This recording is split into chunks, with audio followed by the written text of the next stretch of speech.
ഈ ക്വസ്റ്റ്യൻ നോക്കാം. Find equation of the ellipse satisfy the given condition. ends of the major axis 0, plus or minus root 5. ends of the minor axis plus or minus 1, 0. ഒന്ന് റഫായിട്ടൊന്ന് വരച്ച് നോക്കാം അല്ലേ, അപ്പോൾ മനസ്സിലാവും. Figure എപ്പോഴും റഫായിട്ട് വരയ്ക്കണം. നമ്മൾ ആദ്യം തന്നെ എക്സ് ആക്സിസും വൈ ആക്സിസും വരയ്ക്കാൻ പോവാണ്.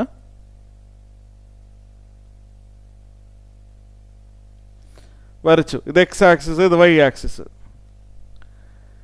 മേജർ ആക്സിസ് വൈ ആക്സിസിലാണ്, കണ്ടാലറിയാലോ. Major axis 0, plus or minus root 5.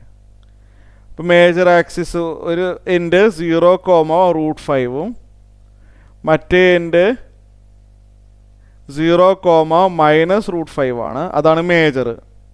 സ്വാഭാവികമായിട്ട് അവിടെ വിഡ്ത്ത് കൂടുതലായിരിക്കും. അപ്പോൾ ആ രീതിയിൽ വരയ്ക്കാം. റഫ് പിക്ചർ അല്ലേ. മേജർ ആക്സിസ് അവിടെ വരുന്നത് 0, plus or minus root 5. Minor axis ഒരെണ്ണം 1, 0യും മറ്റേത് -1, 0യാണ്. ഇത് ടൈപ്പ് 2 ആണ്, കണ്ടാലറിയാലോ. ഇത് ടൈപ്പ് 2 ആണ്, മാറിപ്പോവരുത്.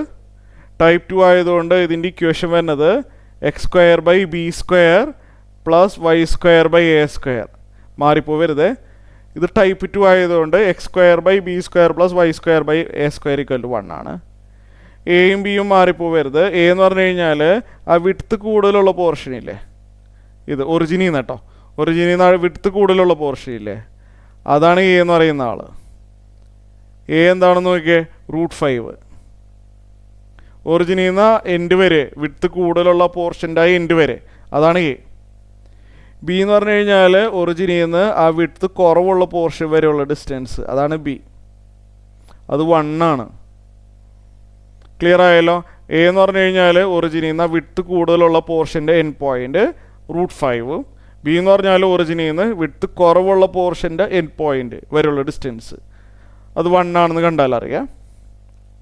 അപ്പോൾ എയും ബിയും എന്താണെന്ന് ഫിഗർ ചെയ്ത് അവിടെ നിന്ന് മനസ്സിലായി. ഞാൻ ഒന്നുകൂടി എഴുതാം. a = √5, b = 1.